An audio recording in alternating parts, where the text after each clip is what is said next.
5 bulan. Sejak kecelakaan mobil tragis itu. 5 bulan penuh keheningan telah melingkupi hidupku.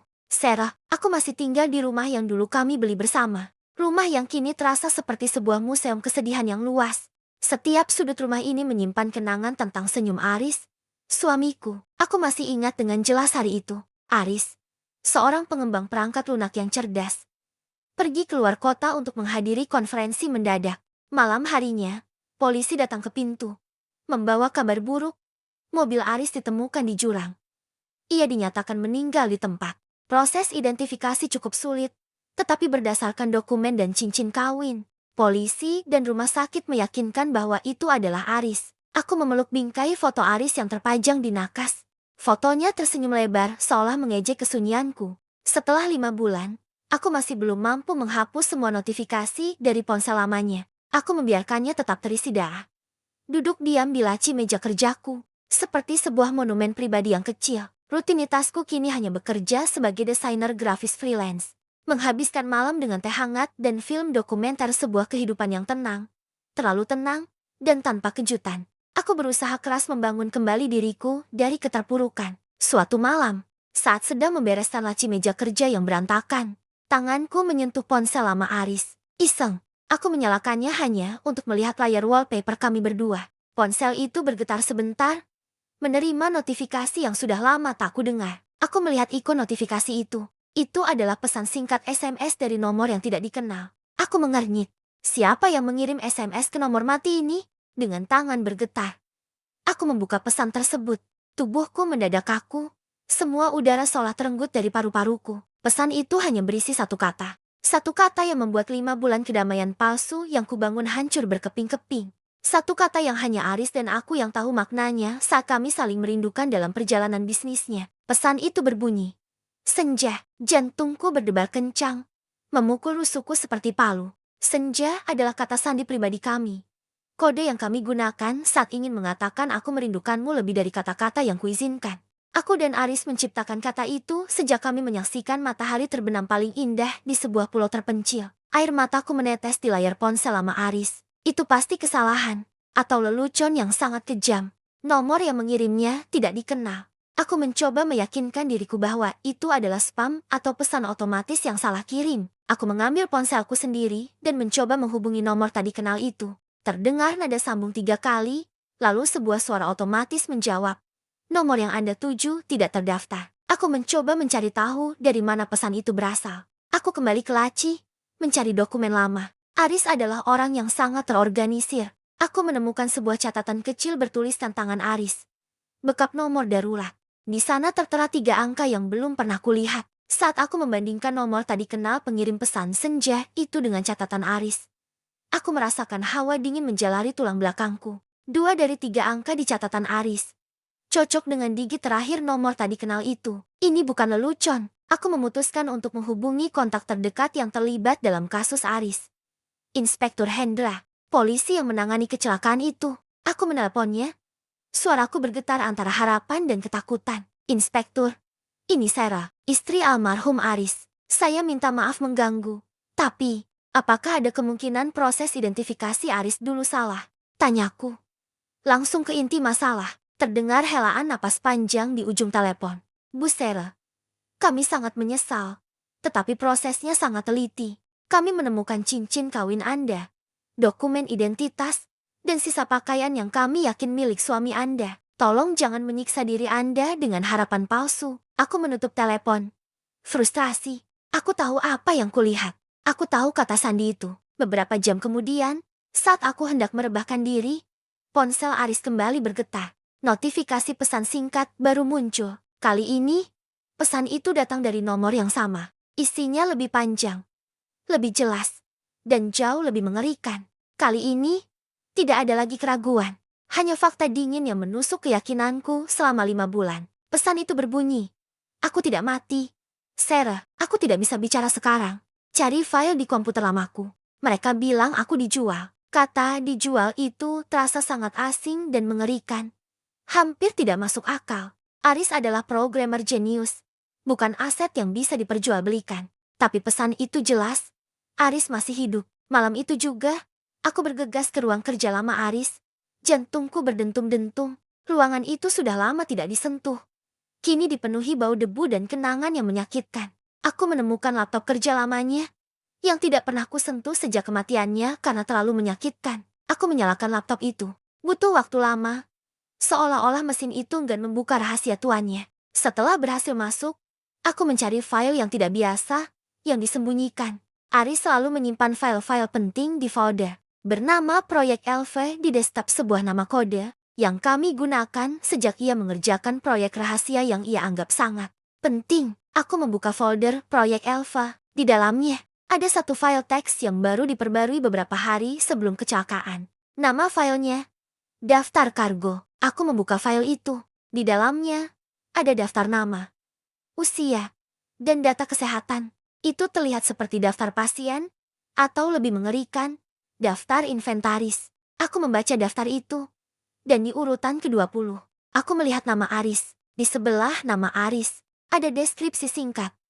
Aset intelektual tingkat A, dijual ke sektor medis, pihak B. Air mataku tak lagi menetes. Mereka membeku. Ini adalah bukti. Bukti mengerikan yang mengonfirmasi pesan Aris. Suamiku tidak mati dalam kecelakaan. Kecelakaan itu hanyalah rekayasa untuk menyembunyikan penjualan dirinya. Tiba-tiba, lampu di ruang kerja itu mati total. Aku terkejut dan panik.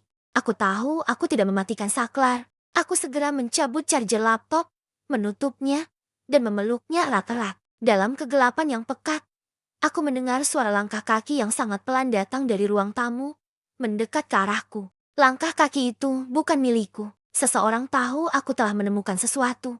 Seseorang sedang mencariku. Aku mematung di tengah kegelapan, memeluk laptop Aris erat-erat. Jantungku berdebar semakin cepat seiring langkah kaki itu semakin dekat. Langkahnya teratur, berat, dan tidak tergesa-gesa seperti seseorang yang tahu persis apa yang dia cari. Aku merayap mundur, menyentuh dinding, dan bergerak ke arah jendela. Aku tahu aku tidak bisa menghadapi siapapun yang ada di sana. Mereka yang merekayasa kematian Aris pasti sangat berbahaya. Saat aku mencapai jendela, langkah kaki itu berhenti tepat di ambang pintu ruang kerja. Udara di ruangan itu terasa dingin dan mencekam. Tiba-tiba, senter dinyalakan. Sinarnya yang tajam menyapu ruangan. Sinar itu berhenti tepat di wajahku. Di balik senter itu, berdiri seorang pria bertubuh besar, mengenakan pakaian serba hitam. Wajahnya tertutup masker dan topi. Matanya dingin dan tanpa ekspresi. Dia tidak bicara, tetapi kehadirannya saja sudah merupakan ancaman yang mematikan. Serahkan laptop itu, ucapnya dengan suara serak yang sudah dimodifikasi. Terdengar seperti suara mesin yang dipelankan. Aku tidak berpikir dua kali. Aku memecahkan jendela kecil di belakangku dengan siku dan melompat keluar ke semak-semak taman belakang. Pecahan kaca berhamburan di sekitarku. Tetapi rasa sakit itu tidak terasa dibandingkan rasa takut yang menguasai. Aku mendengar suara pria itu berteriak dan mengejarku. Aku berlari sekencang mungkin, melintasi taman belakang yang gelap. Laptop Aris menekan di dadaku. Aku berhasil mencapai pagar belakang dan melompatinya, mendarat di gang sempit yang gelap. Aku terus berlari tanpa tujuan, hanya ingin menjauh dari rumah yang kini terasa seperti jebakan maut. Aku tahu mereka tidak hanya menginginkan laptop itu. Mereka menginginkan keheningan total. Aku berhenti di sebuah halte bus yang sepi, mencoba mengatur napas yang tersengal. Aku melihat ke belakang. Tidak ada tanda-tanda pengejaran. Namun, aku tahu ini hanyalah permulaan. Aku tidak bisa kembali ke rumah. Aku telah meninggalkan semua yang kupunya, pakaian, dompet, ponselku sendiri. Yang aku miliki hanyalah laptop Aris dan nomor telepon tadi kenal itu. Aku sekarang menjadi buronan, tunawisma, hanya karena sebuah pesan yang mengatakan bahwa suamiku masih hidup. Aku menyadari, jika Aris dijebak dan dijual, maka perusahaan besarnya pasti terlibat. Aku harus mencari tempat persembunyian yang aman sebelum mereka mencariku di setiap sudut kota. Perusahaan Aris, Aethera Corp, adalah perusahaan teknologi kesehatan raksasa yang bergerak di bidang biometrik software. Mereka memiliki pengaruh besar dan sumber data terbatas. Melawan mereka sendirian adalah bunuh diri. Aku berjalan kaki tanpa henti hingga menjelang fajar. Menjauh dari area perumahanku. Aku butuh uang, pakaian, dan yang terpenting, informasi. Ada satu orang yang mungkin bisa kuberi kepercayaan. Orang yang juga pernah dirugikan oleh Aethera Corp. Aku ingat Risa. Risa adalah mantan kolega Aris yang dipecat secara tidak adil 2 tahun lalu setelah ia mencoba membongkar dugaan pelanggaran. etika dalam salah satu proyek rahasia Aethera. Sejak itu, Risa menjadi jurnalis investigasi freelance, fokus pada pengungkapan kejahatan korporasi. Aku menggunakan sisa baterai ponsel Aris untuk mencari alamat Risa yang terakhir. Aku menemukan apartemennya di area kota tua yang ramai. Saat tiba di depan pintu Risa, aku mengetuk dengan hati-hati. Risa membuka pintu. Matanya melebar melihat penampilanku.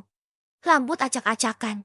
Pakaian kotor berlumuran debu dan sedikit bercak merah dari pecahan kaca. Sarah, ada apa? Kau terlihat. Risa terdiam. Melihat kegelisahanku, aku langsung masuk tanpa izin dan menutup pintu di belakangku. Aku menunjukkan laptop Aris. Risa, Aris tidak mati. Dia diculik atau dibeli oleh perusahaannya. Aku butuh bantuanmu. Risa yang jurnalis tidak langsung menolak. Tetapi matanya penuh keraguan. Dibeli? Itu fiksi ilmiah. Sarah, berikan aku bukti. Aku membuka file daftar kargo di laptop Aris. Setelah Risa membaca daftar nama, deskripsi aset intelektual tingkata, dan nama Aris di sana, wajahnya berubah pucat. Semua insting jurnalisnya menyala. Ini adalah daftar yang luar biasa. Jika ini nyata, ini adalah kejahatan korporasi abad ini. Bisik Risa, tapi kenapa mereka melakukan ini? Dan dijual ke pihak B. Tiba-tiba, ponsel Risa berdering. Layar menunjukkan panggilan dari nomor tidak dikenal. Risa menatapku. Bingung, jangan angkat, bisikku.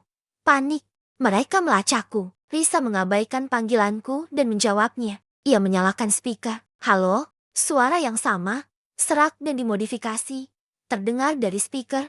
Anda menyimpan aset milik kami. Serahkan, atau konsekuensinya bukan hanya pada Anda, tetapi pada Sarah juga. Kami tahu dia ada di sana. Risa dan aku saling pandang. Terkejut dan ketakutan. Mereka melacak keberadaanku dalam waktu singkat. Jaringan Aethera jauh lebih cepat dan luas dari yang kubayangkan. Kami tahu. Kami harus segera bergerak sebelum pintu apartemen ini didobrak. Anda menyimpan aset milik kami. Serahkan, atau konsekuensinya bukan hanya pada Anda, tetapi pada Sarah juga. Kami tahu dia ada di sana. Risa segera memutus panggilan itu. Wajahnya seputih kapas. Mereka melacak panggilan. Mereka pasti punya akses ke seluruh jaringan komunikasi di kota ini. Kita harus pergi sekarang. Risa, kataku, menarik tangannya. Mereka tahu aku mencarimu. Tunggu, kata Risa. Instingnya sebagai jurnalis investigasi muncul. Ia mengambil hard drive eksternal dari lacinya dan dengan cepat menyalin seluruh file daftar kargo dari laptop Aris. Bukti ini terlalu penting untuk kita hilangkan. Kita salin dan kita hancurkan laptop ini agar mereka tidak bisa melacak lokasinya lebih jauh. Kami berdua keluar dari apartemen Risa melalui tangga darurat, meninggalkan laptop Aris yang sudah dirusak Risa di tempat sampah terdekat. Begitu kami keluar ke jalan, kami melihat sebuah mobil van hitam tanpa plat nomor berhenti di kejauhan. Pria bertubuh besar dari rumahku pasti ada di dalamnya. Kita tidak bisa naik taksi atau bus. Bisik Risa. Semua itu terpantau traffic kamera. Kita harus bergerak di bawah tanah. Risa membawa kami ke stasiun kereta bawah tanah. Saat kami menuruni tangga, aku melihat ponsel Risa berkedip-kedip, menerima serangkaian pesan peringatan dari bank dan penyedia layanan. Mereka sudah mulai, kata Risa dengan suara gemetar. Mereka membekukan semua rekeningku, dan mereka mulai menyebar cerita bahwa aku dan kau adalah fugitive yang mencuri data rahasia perusahaan. Kami menyadari, dalam waktu kurang dari 24 jam sejak pesan senja itu tiba, Aethera Corp telah menghapus semua jejak kami dan mempersulit kami menjadi buronan di mata hukum dan masyarakat. Kami telah kehilangan identitas finansial dan keamanan kami. Kita tidak punya apa-apa lagi, bisikku. Melihat ke sekeliling stasiun yang ramai. Kita punya satu hal, jawab Risa, menggenggam hard drive di sakunya. Kita punya bukti bahwa Aris dijual. Sekarang, tujuan kita adalah mencari tahu siapa pihak B dan di mana mereka menyembunyikan suamimu. Saat kereta bawah tanah tiba dengan bunyi derit yang memekakkan telinga, aku melihat sekilas di keramaian. Seorang pria dengan topi hitam yang tampak familiar sedang memperhatikan kami dari balik pilar. Kami segera melompat ke dalam gerbong, mengetahui bahwa perjalanan kami menuju kebenaran akan menjadi sangat panjang dan berbahaya. Kami menghabiskan 3 hari bergerak di antara tempat penampungan yang berbeda, menggunakan uang tunai seadanya milik Risa dan menghindari penggunaan teknologi apapun. Kami tahu, setiap kali kami terhubung ke internet atau jaringan telepon, kami meninggalkan jejak yang dapat dilacak. Tujuan kami kini jelas, menemukan identitas pihak B di sebuah warung kopi kecil yang tersembunyi di mana koneksi internetnya sangat lambat dan tua. Risa mengeluarkan hard drive Aris. Kami memuat file daftar kargo lagi. Selain nama-nama yang tampak seperti aset intelektual dan keterangan sektor medis, tidak ada informasi kontak atau alamat fisik. Pihak B pasti inisial. Sarah, sebuah kode untuk organisasi besar? Bisik Risa, sambil mencoba menyamarkan layarnya dengan majalah bekas. Aku mengingat kembali percakapanku dengan Aris tentang proyeknya. Dia pernah menyebut dia bekerja dengan sebuah lembaga penelitian yang sangat tertutup. Aris pernah menyebut tentang sebuah proyek rahasia yang ia anggap sangat etis. Sebuah lembaga di luar pengawasan pemerintah, kataku. Dia menyebutnya The Sanctum. Mungkin itu pihak B. Risa mulai menggali informasi dengan hati-hati. Menggunakan proksi transkripsi berlapis untuk mencari kata kunci Sanctum, Aethera, dan sektor medis. Tiba-tiba, sebuah artikel lama muncul. Hanya sebentar sebelum linknya mati. Artikel itu menyebutkan sebuah konsorsium penelitian bioteknologi yang dibiayai oleh investor anonim dari seluruh dunia. Fokus pada riset yang sangat maju di luar batas etika normal. Mereka beroperasi di bawah nama samaran Lembaga Krisalis. Krisalis, ulang Risa. Mencatat nama itu di buku kecil. Mereka punya dana tak terbatas, dan mereka sering merekrut ilmuwan top secara misterius. Mungkin ini adalah pasar gelap intelektual tempat Aris dijual. Saat kami sedang fokus pada layar, tiba-tiba seorang pria yang duduk di sudut seorang pria yang tidak kami perhatikan berdiri. Dia mengenakan jas hujan. Meskipun hari itu cerah, dan dia berjalan langsung menuju meja kami. Nona Sarah, ucapnya dengan suara yang halus dan asing. Nadanya sopan tetapi mengancam. Kami tahu Anda mendapatkan informasi yang tidak seharusnya. Kami menghargai kejeniusan suami Anda. Dan kami tidak ingin Anda merusak aset kami. Serahkan hard drive itu dan kami akan memastikan Anda hidup tenang. Jauh dari sini. Pria itu meletakkan sebuah amplop coklat tebal berisi uang tunai di atas meja. Ini bukan lagi pengejar berotot. Ini adalah negosiator.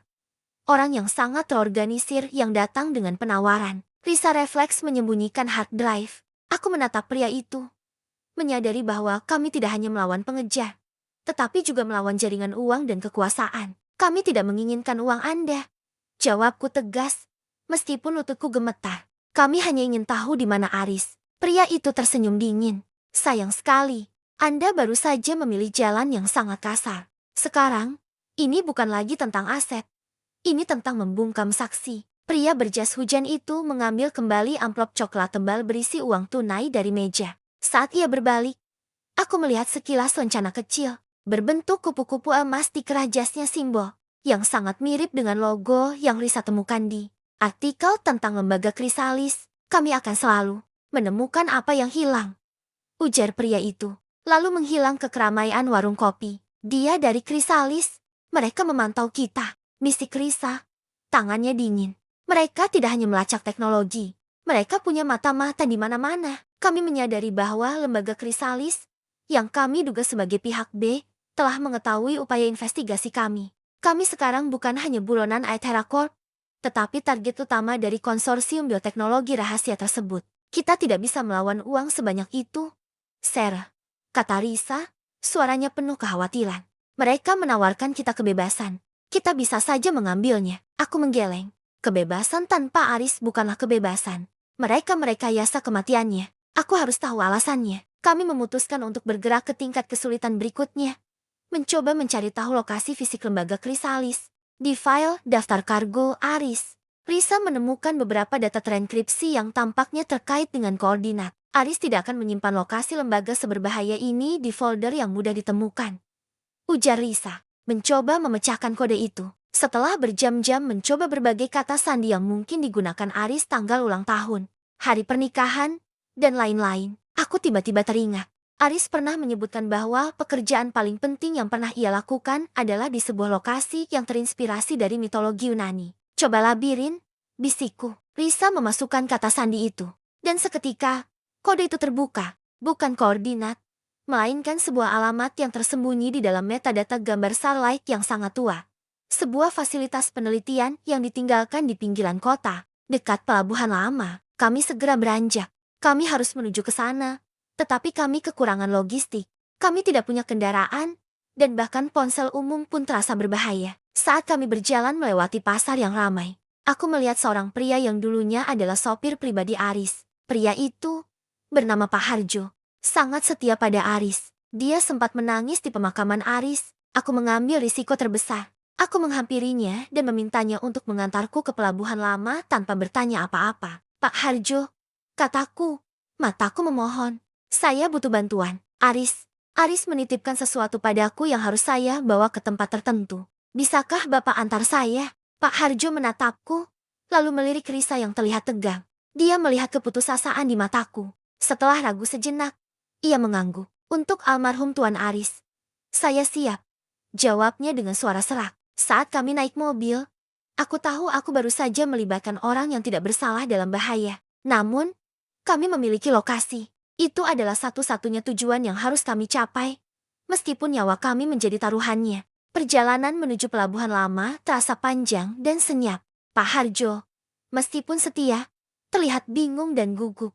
Aku dan Risa duduk di belakang, berusaha menyembunyikan diri. Risa menggunakan aplikasi navigasi non-standar yang ia miliki untuk memandu Pak Harjo, menghindari jalan tol utama dan semua jalan yang terpantau kamera keamanan. Pelabuhan lama itu kawasan industri mati. Sarah, bisik Risa, jika lembaga krisalis ada di sana, itu adalah tempat yang sempurna untuk operasi rahasia. Saat kami mendekati area pelabuhan, suasana berubah. Jalanan yang tadinya ramai kini sepi dan dipenuhi bangunan-bangunan kosong yang terlihat angker. Udara berbau asin dan besi tua. Tiba-tiba, Pak Harjo mengerem mendadak. Ada apa? Pak, tanyaku. Ada mobil hitam di depan. Jawab Pak Harjo. Suaranya tegang. Mereka sepertinya memblokir jalan. Tidak ada plat nomor. Itu adalah mobil van hitam yang sama yang kami lihat di dekat apartemen Risa. Mereka sudah menduga tujuan kami dan memasang jebakan. Putar balik. Pak, cepat, perintah Risa. Pak Harjo mencoba memutar mobil, tetapi sebuah mobil van hitam lain muncul dari arah belakang, memblokir jalan kami sepenuhnya. Kami terjebak di gang sempit, diapit oleh dua kendaraan besar. Pria bertopi hitam yang pernah mengejarku keluar dari mobil depan. Kali ini, ia tidak sendiri. Ada dua pria berbadan tegap lainnya bersamanya. Mereka tahu kita datang. Sarah, bisik Risa. Mereka pasti punya alat pelacak di hard drive itu. Meskipun kita menyalinnya dengan aman, aku melihat ke sekeliling. Tidak ada jalan keluar selain melalui air. Di sebelah kanan kami, ada sebuah dermaga kecil yang sudah usang, mengarah ke air payo pelabuhan. Kita lari ke dermaga, kataku, membuka pintu mobil dan berteriak pada Pak Harjo. Lari, Pak, jangan pedulikan kami. Pak Harjo, meskipun kebingungan, segera mengikuti instingnya dan berlari ke arah berlawanan, membuat kekacauan kecil agar perhatian para pengejar terpecah. Kami melompat keluar dari mobil, berlari secepat mungkin menuju dermaga kayu yang reot. Kami mendengar suara teriakan dan langkah kaki berat di belakang kami. Saat kami mencapai ujung dermaga, kami melihat sebuah perahu motor kecil yang terikat di tiang. Perahu itu terlihat kotor dan tua, tetapi itu adalah satu-satunya harapan kami. Aku bisa mengendarainya, seru Risa. Insting petualangnya kembali. Risa pernah menghabiskan waktu bertahun-tahun meliput penyelundupan di kawasan pesisir. Kami melompat ke perahu, dan Risa segera mencoba menyalakan mesinnya. Bunyi crank mesin terdengar berulang kali. Tetapi mesin itu tidak mau hidup. Para pengejar sudah ada di ujung dermaga. Jarak mereka hanya beberapa meter. Jebakan ini jauh lebih terencana daripada yang kami duga. Mereka pasti sudah menyabotase perahu-perahu di sini, desis Risa. Panik sambil tangannya sibuk mencari masalah pada mesin tua itu. Pria bertopi hitam itu melompat ke atas dermaga dan mulai berjalan perlahan ke arah kami. Wajahnya di bawah topi terlihat tanpa ampun. Jangan mempersulit diri Anda, Nona Sarah. Serahkan saja hard drive itu, dan kami jamin tidak akan ada yang terluka. Ucapnya, suaranya mengancam. Aku merapatkan diriku pada Risa, memejamkan mata. Apakah semua perjuanganku sia-sia? Apakah Aris akan tetap menjadi aset yang dijual?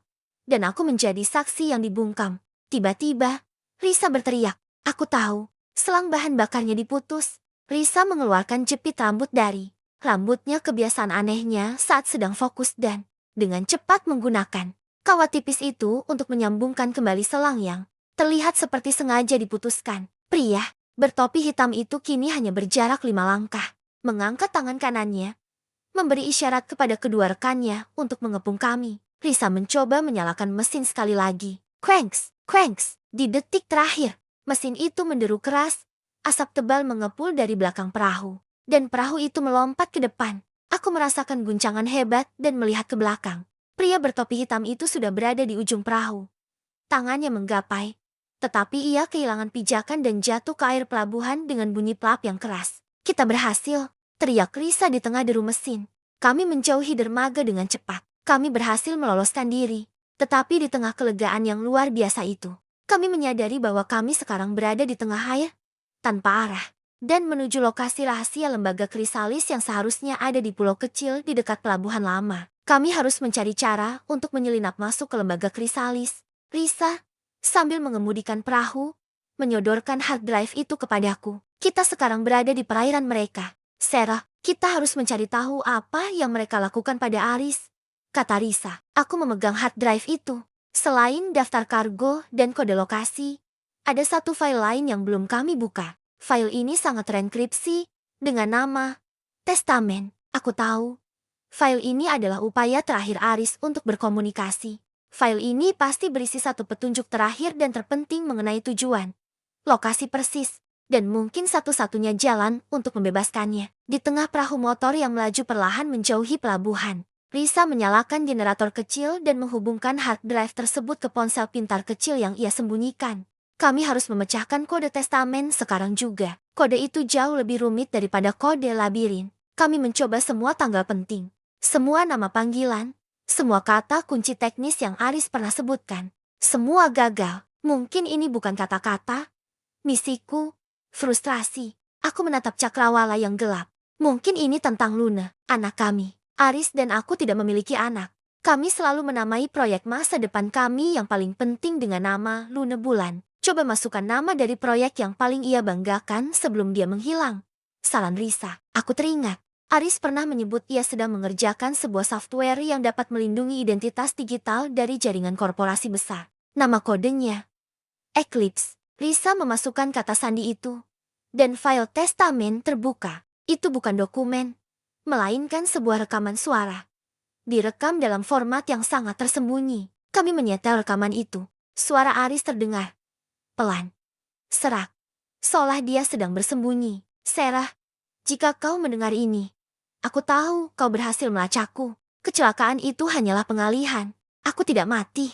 Aethera menjualku ke Krisalis. Mereka menginginkan program Eclipse yang masih ada di pikiranku. Tapi mereka tidak bisa mendapatkannya tanpa diriku. Fasilitas mereka bukan di pulau, tapi di bawah pulau. Jaga dirimu, sayang. Satu-satunya cara untuk masuk adalah melalui gerbang inisiasi sebuah protokol pengenalan biometrik yang sangat ketat. Aku sudah memodifikasinya. Kau harus berpura-pura menjadi diriku. Kau harus mengaktifkan protokol Alpha Zero dari dalam. Ini berbahaya, Sarah. Kau harus mengambil risiko menjadi aku. Rekaman itu terputus. Aku dan Risa saling pandang, terkejut dengan isinya. Aris ingin aku menyamar sebagai dirinya. Itu tidak mungkin. Aku tidak punya data biometriknya, tidak punya kode matanya, tidak punya sidik jarinya. Gerbang inisiasi, ulang Risa, mencerna informasi itu. Itu berarti mereka tidak akan mengizinkan orang luar masuk. Tapi Aris bilang dia memodifikasinya. Kami melihat petunjuk terakhir yang tersisa di hard drive. Sebuah algoritma kompleks yang mengonversi data genetik menjadi token digital pengenal unik. Di sana terdapat satu slot kosong, ditandai kunci khusus. Aris tidak menyisakan kunci untukku. Bisiku, putus asa. Semua usahaku sia-sia. Aku tidak bisa masuk ke dalam sana. Risa menatap layar, kemudian menatapku. Aris tidak menyisakan kunci untukku. Bisiku, putus asa. Semua usahaku sia-sia. Aku tidak bisa masuk ke dalam sana. Risa menggeleng. Tidak, Sarah, Aris sangat mencintaimu. Dia pasti menyisakan jalan. Pikirkan, apa satu-satunya hal yang paling kamu berdua bagikan? Yang unik dan tidak mungkin dilacak oleh Aethera. Kami terdiam sejenak. Aku memejamkan mata, mencoba mengingat semua kode, semua password romantis. Hari ulang tahun, sudah dicoba. Nama panggilan, sudah. Aku membuka mata, melihat air pelabuhan yang gelap. Tiba-tiba, aku teringat. Bukan kata, bukan tanggal, melainkan suara. Pernahkah Aris mengatakan padamu tentang voice print? Tanyaku pada Risa. Ya, biometrik suara. Itu sangat unik. Tapi software ini tidak dirancang untuk suara. Jawab Risa. Bingung. Tidak, Risa, bukan suara, lagu. Lagu pengantar tidur kami. Bisikku. Air mataku mulai mengalir. Setiap kali Aris pergi dan aku merindukannya, aku akan merekam diriku menyanyikan lagu pengantar tidur yang sama yang ibuku nyanyikan untukku. Aris akan menyimpan file suara itu, mengatakan bahwa itu adalah biometrik jiwanya. Aku bergegas mencari di folder tersembunyi lain di hard drive itu. Ternyata, Aris menyimpan satu file audio singkat bernama biometrik jiwa. Risa segera memutar file itu. Itu adalah rekaman samar suara Aris yang bernyanyi pelan, diiringi suara gemerisik. Risa dengan cepat menjalankan file audio itu melalui algoritma token genetik dan mencocokkannya dengan slot kunci khusus. Layar ponsel berkedip hijau terang. Kode biometrik itu berhasil dikonversi. Sarah, lihat, Aris memodifikasi algoritmanya untuk menerima frekuensi suara. Dia menggunakan lagu pengantar tidur sebagai password. Itu jenius, seru Risa. Lega bercampur takjub. Kini, kami memiliki token biometrik yang diperlukan untuk melewati gerbang inisiasi lembaga Krisalis. Namun, ada masalah besar. Algoritma itu dikembangkan untuk data biometrik Aris, bukan aku. Jika aku menggunakan token ini untuk menyamar sebagai Aris di gerbang inisiasi, sistem mungkin akan menerimanya.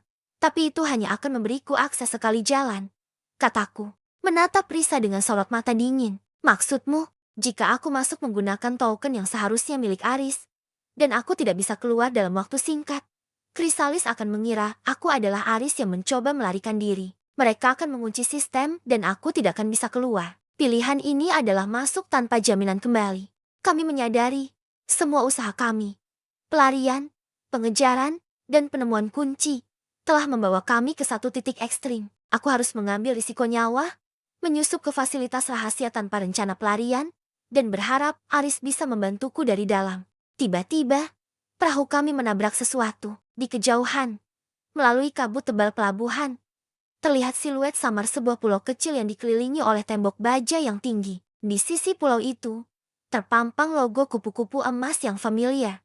Lembaga Krisalis. Risa mematikan mesin perahu, dan kami membiarkan arus membawa kami mendekat ke pantai berbatu yang gelap. Kami menyadari bahwa pulau itu tidak dijaga di bagian luar. Semua keamanan terfokus pada gerbang inisiasi yang menghadap ke laut terbuka. Aku akan menunggu di sini, Sarah. Jika dalam 2 jam kau tidak muncul, aku akan menggunakan jalur darurat yang kupersiapkan untuk meminta bantuan pihak luar, bisik Risa. Wajahnya dipenuhi kekhawatiran. Aku menggeleng. Jangan libatkan siapapun. Jika terjadi sesuatu, hilangkan hard drive ini dan lupakan aku. Ini adalah risiko pribadiku. Aku menyerahkan hard drive itu padanya. Aku memanjat ke atas tebing berbatu dan merangkak menuju bangunan utama. Gerbang inisiasi yang Aris sebutkan tampak seperti elok kapal selam sebuah pintu baja tebal yang tersembunyi di balik dinding beton.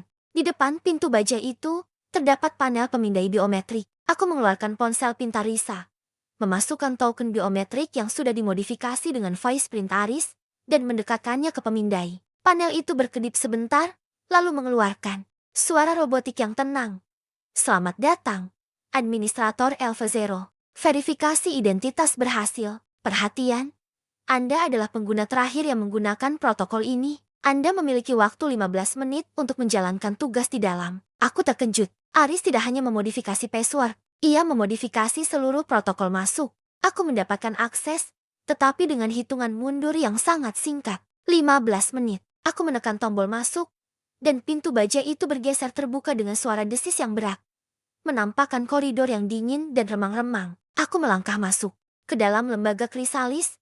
Udara di sana terasa dingin dan berbau logam serta zat kimia. Aku kini menyamar sebagai administrator Elva Zero, seorang yang diyakini sistem sebagai Aris. Aku harus mencari Aris. Aku hanya punya 15 menit sebelum sistem menyadari bahwa administrator Elva Zero yang masuk tidak cocok dengan profil biometrik fisik Aris dan mengunci seluruh fasilitas. Aku berjalan cepat menyusuri koridor. Di setiap persimpangan, terpajang logo kupu-kupu emas. Aku melihat beberapa laboratorium tertutup dengan kaca tebal. Di dalam sana, aku melihat para ilmuwan mengenakan jas steril, bekerja di sekitar mesin-mesin yang sangat canggih.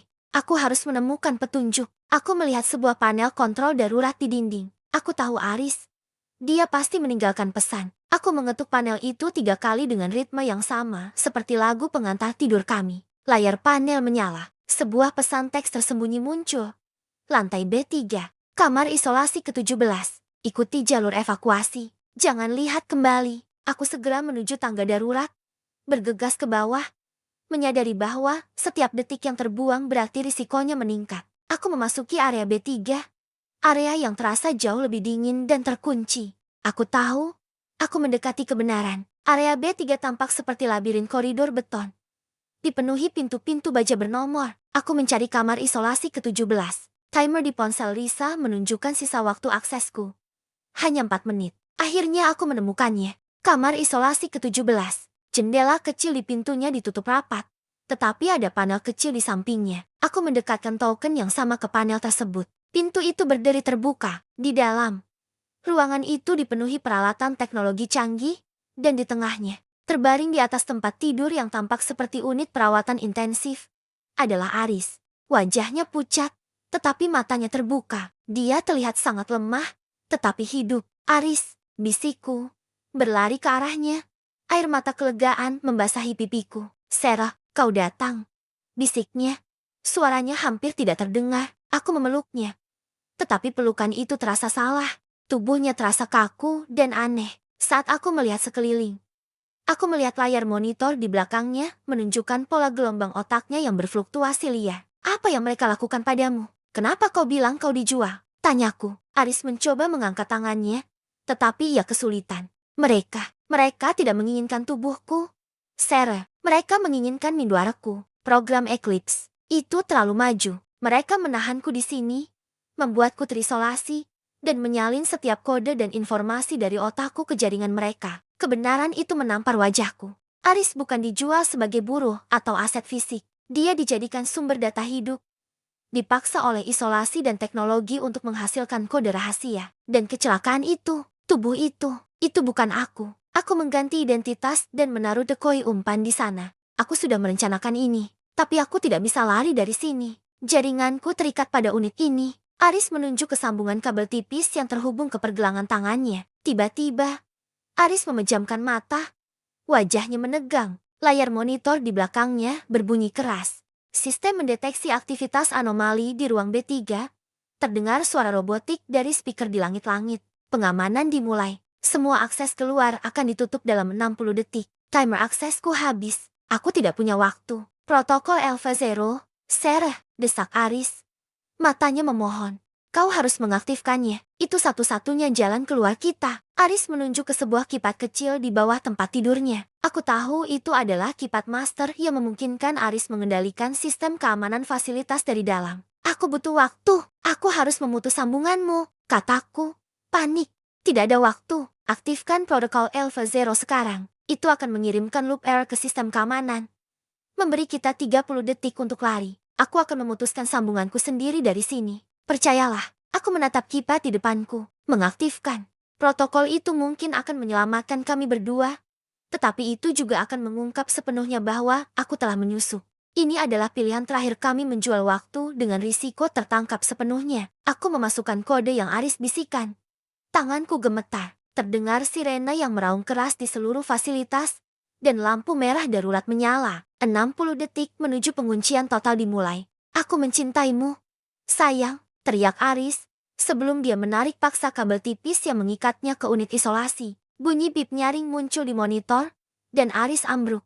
Tetapi bebas. Aku segera memapah Aris yang sangat lemah. Jalur evakuasi. Di mana? Tanyaku. Panik melihat angka hitungan mundur di panel dinding. 45 detik. Ikuti tanda darurat. Jangan ke atas. Ke bawah, desa Aris. Menunjuk ke sebuah pintu logam kecil bertuliskan emergency sublevel. Kami berdua terhuyung-huyung memasuki pintu itu. Di belakang kami, kamar isolasi 17 langsung tertutup oleh pintu baja tebal. Kami berada di koridor sempit dan gelap. Jauh di bawah fasilitas utama. Ini adalah jalur yang Aris ciptakan sebagai bagian dari protokol darurat Eclipse miliknya. Jika sistemnya jatuh ke tangan yang salah, 30 detik, kami bergerak secepat yang kami bisa. Tetapi Aris terlalu lemah. Koridor itu berakhir di sebuah ruangan kecil yang diisi dengan air setinggi lutut. Kita harus berenang, bisik Aris. Menunjuk ke sebuah terowongan kecil di bawah air. Itu mengarah ke perairan luar. Tempat kita bisa bertemu Risa. Tiba-tiba, lampu darurat di koridor mati. Kami kini dalam kegelapan total. hanya diterangi oleh sedikit cahaya biru dari kipas di terowongan itu. 15 detik, kami bergegas menuju terowongan. Aris menyentuh kipas itu. Ini kunci terakhir. Sarah, aku butuh sidik jariku untuk membukanya. Tapi tanganku terlalu gemetar. Saat Aris mencoba menekan jarinya, terdengar suara langkah kaki di koridor utama B3. Mereka telah menemukan kamar isolasi 17 dan kini bergerak ke jalur evakuasi. 5 detik, aku harus memikirkan sesuatu. Aku meraih tangan Aris yang basah dan bergetar, lalu menekan kuat-kuat jari telunjuknya ke panel kipas. Pintu baja di ujung terowongan terbuka tepat saat hitungan mundur mencapai 1 detik. Dan pintu koridor di belakang kami berderak, mencoba terbuka. Cepat, aku menarik Aris ke dalam terowongan air yang sempit. Kami merangkak melalui air dingin. Laptop Aris yang kubawa menempel di punggungku. Kami akhirnya keluar di kolam air terbuka yang tersembunyi di balik tebing curam pulau itu. Udara segar memukul wajah kami. Di kejauhan, aku melihat lampu senter kecil berkedip-kedip. Itu adalah Risa yang mencari kami di batas waktu 2 jam yang kami sepakati. Kami berdua berteriak. Suaraku serak. Risa segera menyalakan perahu dan melaju ke arah kami. Saat Risa menarik kami ke atas perahu, kami melihat lampu sorot besar dari lembaga krisalis menyapu tebing. Kami telah berhasil melarikan diri, tetapi kami tahu konspirasi ini belum selesai. Kami harus membongkarnya sepenuhnya. Risa segera menyalakan mesin perahu dan melaju menjauh dari pulau itu secepat mungkin. Aris terbaring di dasar perahu. Wajahnya kelelahan tetapi matanya dipenuhi tekad yang dingin. Mereka pasti sudah mengirim kapal patroli. Kita harus menghindari jalur pelayaran normal, kata Risa, suaranya tajam. Aku memeluk Aris, mencium keningnya. Kau baik-baik saja? Tubuhmu masih terasa dingin. Aku butuh waktu. Sarah, mereka menyambungkan diriku ke unit itu selama 5 bulan. Mereka mengambil semua kode Eclipse dari ingatanku. Bisik Aris, tapi ada satu hal yang tidak mereka dapatkan. Aris menunjuk ke sebuah chip kecil yang dijahit tersembunyi di kerah bajunya. Ini adalah kunci master untuk Eclipse. Program itu dirancang untuk menghancurkan semua salinan yang tidak sah di jaringan manapun. Krisalis dan Aethera tidak akan pernah bisa menggunakannya. Kelegaan menyelimuti kami. Aris telah memenangkan perang kecil itu. Ia melindungi ciptaannya. Tetapi kami masih buronan dan harus membongkar kejahatan mereka. Saat kami bergerak di bawah sinar rembulan yang samar, kami melihat lampu kapal patroli cepat dari kejauhan, bergerak ke arah pulau Krisalis. Mereka sedang mencari kami. Risa memutar perahu dengan cepat, bersembunyi di balik sekelompok kapal kargo tua yang berlabuh. Kita tidak bisa kembali ke darat tanpa rencana, kata Risa, memegang kemudi dengan erat. Mereka akan menunggu di setiap pelabuhan. Kita harus menghubungi seseorang yang punya kekuatan untuk melindungi kita dan membongkar ini. Polisi tidak akan percaya, kata Aris. Mereka dikendalikan oleh Aethera. Media, tanyaku, terlalu mudah dibungkam. Jawab Risa, kita butuh perlindungan dari badan yang lebih tinggi. Badan yang bergerak di luar jangkauan korporasi. Kita butuh badan pengawas internasional. Aris tiba-tiba teringat. Ada satu kontak, Profesor Alif, mantan dosenku. Dia bekerja di Organisasi Integritas Teknologi Global (OITG). Dia adalah orang yang tepat. Dia pernah memperingatkanku tentang riset tak etis Aethera. Tujuan kami kini berubah, mencari perlindungan Profesor Alif. Tetapi bagaimana kami menghubunginya tanpa dilacak? Aris menunjuk chip kecil di kerah bajunya. Kunci master ini, itu punya kemampuan enkripsi yang sangat tinggi. Jika kita bisa menemukan sinyal wifi publik yang aman dan menggunakan koneksi sekali pakai, kita bisa mengirim pesan terenkripsi ke OITG. Kami menemukan sebuah dermaga nelayan kecil yang sepi. Kami berlabuh, dan dalam kegelapan, Risa berusaha mencari sinyal. Ia menemukan satu. Sinyal dari restoran kecil yang sudah tutup. Aris dengan susah payah duduk dan memasukkan chip itu ke ponsel Risa. Dengan sisa tenaga, ia mengetik pesan singkat ke alamat email rahasia Profesor Alif di OITG. Pesan itu berhasil terkirim. Namun, tepat setelah pesan itu terkirim, layar ponsel Risa berkedip, menampilkan peringatan. Firewall terdeteksi. Sumber, Aethera Global Net. Mereka melacak sinyal enkripsi kita. Seru Risa, mencabut chip dan menghancurkan ponsel itu dengan sepatu botnya. Kami harus segera pergi, karena sekarang mereka tahu di mana kami mendarat. Kami telah mengirim pesan penyelamat, tetapi juga menyalakan suah di tengah kegelapan. Kami meninggalkan dermaga nelayan itu dan berlari menuju gudang kosong yang terdekat, berharap bisa bersembunyi di balik tumpukan kotak kayu. Aris semakin lemah, tetapi ia berpegangan erat pada bahuku. Hanya beberapa menit kemudian, kami mendengar deru mesin mobil yang sangat cepat datang mendekat. Bukan van hitam yang biasa, tetapi 3 sedan mewah yang berhenti mendadak di depan gudang. Pria berjas hujan, negosiator dari lembaga Krisalis yang kami yakini adalah mata-mata senior, keluar dari mobil pertama. Permainan sudah berakhir, Nona Sarah, ucapnya. Suaranya tenang namun dingin. Kami hanya menginginkan Aris dan chip itu. Kami akan memastikan Anda mendapatkan uang tunai yang jauh lebih banyak kali ini. Asalkan Anda mau diam. Mereka bergerak mengepung kami. Risa berdiri di depan Aris dan aku, mencoba melindungi kami. Kami sudah menghubungi pihak berwenang internasional. Teriak Risa, berusaha menggertak. Kalian tidak akan bisa lari. Pria berjas hujan itu tertawa kecil. Organisasi mana? Polisi lokal kami yang akan menangkap Anda karena pencurian data. Di mata dunia, kalian hanyalah pencuri yang panik. Aku memeluk Aris, menutup mata. Ini adalah akhir. Semua perjuangan, pelarian, dan risiko yang kami ambil akan berakhir di gudang tua ini. Tiba-tiba, suara keras dari atas memecah keheningan. Sebuah helikopter besar, dengan lampu sorot yang sangat terang, melayang rendah di atas gudang. Logo yang tertera di badan helikopter itu asing, tetapi terlihat resmi. OITG, Organisasi Integritas Teknologi Global. Dari loudspeaker helikopter, terdengar suara yang sangat familiar. Ini Organisasi Integritas Teknologi Global. Kami telah menerima laporan pelanggaran etika dan penahanan subjek. Serahkan diri Anda sekarang juga. Operasi ini berada di bawah yurisdiksi internasional. Pria berjas hujan dan rekan-rekannya terkejut.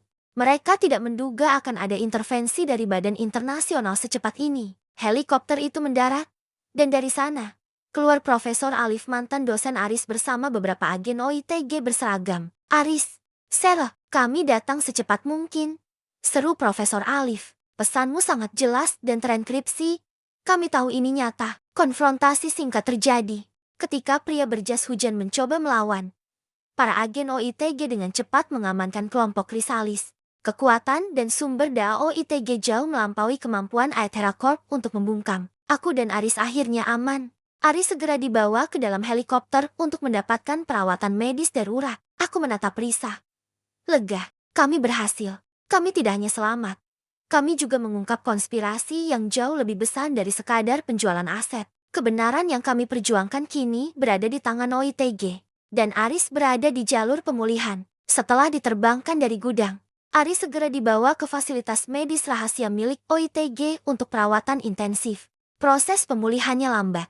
Meskipun tubuhnya tidak mengalami luka parah, pikirannya tempat mereka menyalin program Eclipse sangat kelelahan karena isolasi dan eksploitasi data selama 5 bulan. Aku tidak pernah meninggalkannya. Aku duduk di sisinya, bercerita tentang bagaimana aku menerima pesan senja, bagaimana aku melarikan diri, dan bagaimana aku menyusup ke fasilitas Krisalis. Mendengar ceritaku, Aris tersenyum samar, dan di matanya, aku melihat suamiku yang dulu jenius, hangat, dan penuh cinta. Sementara itu, OITG bergerak cepat, berbekal hard drive milik Aris yang berisi daftar kargo, chip kunci master, dan kesaksian Risa. Mereka melancarkan operasi penggerbekan serentak terhadap Aethera Corp dan lembaga Krisalis. Beberapa hari kemudian, Profesor Alif datang menemui kami. Ia membawa berita besar yang akan membersihkan nama Aris sepenuhnya. Kami telah menemukan buktinya. Sarah, kata Profesor Alif dengan wajah lega. Rekayasa kecelakaan mobil itu dilakukan oleh tim keamanan Aethera untuk menutupi penculikan dan transfer aset intelektual. Identitas jenazah yang dikira Aris adalah seorang relawan yang identitasnya diubah. Dan penjualan itu, tanyaku, lembaga Krisalis adalah pasar gelap. Mereka merekrut ilmuwan untuk memeras informasi dari otak mereka. Aris adalah target utama karena program Eclipse yang ia ciptakan dapat menghancurkan seluruh jaringan bisnis ilegal mereka. Jelas Profesor Alif, kami juga berhasil menemukan ilmuwan-ilmuwan lain yang terdaftar dalam daftar kargo yang kini diselamatkan secara resmi di mata hukum dan publik. Aris sekarang dinyatakan hidup. Kabar ini menyebar luas, menciptakan kegemparan luar biasa di seluruh dunia. Publik terkejut. Bagaimana mungkin seorang pria yang sudah dikuburkan ternyata masih hidup dan menjadi korban konspirasi korporasi global. Meskipun lega, aku merasakan beban baru. Dunia tahu bahwa Aris masih hidup. Tetapi dunia juga tahu bahwa selama 5 bulan aku hidup dalam kebohongan. Aku tahu, pertanyaan pertama yang akan diajukan media adalah, mengapa Aris merekayasa kematiannya dan meninggalkan istrinya dalam kesedihan? Aku tahu, Kami tidak bisa bersembunyi selamanya. Kami harus menghadapi publik dan memberikan kesaksian yang jujur, melindungi reputasi Aris, dan mengakhiri konspirasi ini untuk selamanya. Setelah Aris dianggap cukup pulih untuk menghadapi publik, OITG mengatur sebuah konferensi pers rahasia di markas mereka. Media dari seluruh dunia hadir, menantikan kesaksian programmer yang bangkit dari kubur dan istrinya, Sarah, yang kini menjadi saksi kunci konspirasi global. Risa duduk di barisan depan, memegang chip kecil di telapak tangannya, bukti keras yang ia bantu selamatkan. Aku dan Aris duduk di depan podium. Lampu kamera menyorot tajam ke wajah kami. Aris, meskipun masih terlihat kurus, berbicara dengan suara yang tegas. Ia menjelaskan bagaimana Aethera Corp mencoba memaksanya untuk menyerahkan Eclipse, dan bagaimana ia merekayasa kematiannya sebagai langkah terakhir untuk melindungi program tersebut. Saya melakukan itu bukan karena saya ingin meninggalkan Sarah, tetapi karena saya tahu, jika Aethera tahu saya masih hidup, mereka akan menggunakan Sarah sebagai sandera. Kematian saya adalah satu-satunya cara untuk membeli waktu dan menjauhkan Sarah dari bahaya. Jelas Aris. Suaranya dipenuhi penyesalan. Saatnya giliranku. Aku mengambil mikrofon. Banyak yang bertanya, bagaimana perasaan saya? Kataku, menatap lurus ke arah kamera. Selama 5 bulan, saya hidup dalam kesedihan yang nyata. Saya mengubur peti kosong, dan saya menangisi suami saya setiap malam. Aku menarik napas panjang. Namun, ketika saya menerima pesan senja, yang hanya kami berdua tahu maknanya, saya sadar bahwa perasaan sakit hati dan pengkhianatan harus dikesampingkan. Aris tidak meninggalkan saya. Dia melindungi saya dengan cara terburuk yang bisa dilakukan seorang suami. Seorang jurnalis senior mengajukan pertanyaan yang paling tajam. Nona Sarah, apakah Anda tidak merasa marah? Bahkan setelah tahu semua ini, ia membiarkan Anda berduka selama 5 bulan. Aku menatap Aris, lalu kembali ke kamera. Rasa marah itu ada, tetapi cinta jauh lebih besar. Jawabku, Aris mempertaruhkan nyawanya, dan yang lebih penting, ia mempertaruhkan reputasinya, hanya untuk memastikan Eclipse tidak jatuh ke tangan yang salah. Kami berdua adalah korban konspirasi ini. Saya memilih untuk tidak melihat 5 bulan itu sebagai kebohongan, tetapi sebagai harga yang harus kami bayar bersama untuk kebenaran. Jawaban itu menciptakan keheningan yang luar biasa di ruangan pers. Risa tersenyum bangga padaku. Pada akhirnya, kesaksian kami yang jujur, didukung oleh bukti dari OITG, berhasil membersihkan nama Aris sepenuhnya. Aethera Corp dan lembaga Krisalis mulai runtuh di bawah penyelidikan internasional, dan aset Eclipse Aris diamankan. Namun, drama tidak berakhir di sana. Beberapa hari setelah konferensi pers, Aris dan aku kembali ke rumah kami, rumah yang dulunya terasa dingin karena kesedihan. Kami harus mencari tahu, setelah melewati neraka dan kembali, apakah hubungan kami masih bisa kembali menjadi yang dulu. Kami duduk di sofa ruang tamu yang sama, tempat kami dulu sering berbagi tawa dan rencana masa depan. Keheningan terasa aneh. Itu bukan keheningan kesedihan lagi, melainkan keheningan dari trauma yang baru saja kami lalui. Terima kasih, Sarah, ucap Aris pelan, memecah keheningan. Terima kasih karena kau percaya pada satu kata sandi usang. Senja, terima kasih karena kau berani menjadi administrator Alpha Zero dan mengambil risiko masuk tanpaku. Aku tidak bisa kehilanganmu 2 kali. Aris, jawabku. Mataku berkaca-kaca. Aku memilih keyakinan daripada akal sehat. 5 bulan yang kuhabiskan dalam duka itu tidak sia-sia, karena semua itu membuatku siap untuk bertarung demi dirimu. Kami berdua menyadari bahwa kami tidak bisa kembali menjadi Aris dan Sarah yang dulu, yang hidup dalam kesempurnaan palsu dan ketenangan yang mudah rapuh. Kami telah menjadi versi yang berbeda, yang telah melihat sisi paling gelap dari dunia dan dari diri kami sendiri. Aku tahu, aku membuatmu berduka, kata Aris, menggenggam tanganku. Aku tahu aku membuat pilihan yang egois, tapi selama 5 bulan di kamar isolasi itu, satu-satunya yang membuatku bertahan adalah memikirkan hari di mana aku bisa mengirimimu pesan itu. Pesan yang memberimu harapan, bukan kesedihan abadi. Aku tersenyum, air mata menetes. Dan pesan itu berhasil, karena senja adalah kode cinta kita, bukan kode pengkhianatan. Keputusan Aris untuk merekayasa kematiannya adalah sebuah kebohongan yang tragis. Sebuah survival mechanism ekstrem yang menuntut harga emosional yang sangat mahal. Namun, perjuangan kami membuktikan satu hal. Cinta sejati tidak ditentukan oleh apa yang diberikan secara fisik, tetapi oleh sejauh mana kita bersedia berkorban, bahkan dengan risiko kehancuran hati. Setahun kemudian, Aris sepenuhnya pulih. Program Eclipse miliknya diserahkan ke OITG dan digunakan untuk melindungi informasi para ilmuwan dan aktivis dari eksploitasi korporasi. Risa diangkat menjadi kepala investigator jurnalistik untuk kasus-kasus Aethera Corp dan Chrysalis. Aris dan aku tidak pernah melupakan 5 bulan yang kami habiskan terpisah. Kenangan itu kini menjadi pengingat yang menyakitkan namun berharga. Kami kini hidup tanpa rahasia. Dengan kesadaran bahwa hidup kami telah berubah selamanya. Kami telah melalui kematian, penjualan, pengkhianatan, dan penyelamatan. Tetapi di akhir kisah ini, kami menemukan bahwa pesan yang paling penting bukanlah aku dijual, melainkan pengakuan diam-diam yang tersembunyi di dalam pesan itu. Aku mencintaimu dan aku akan kembali.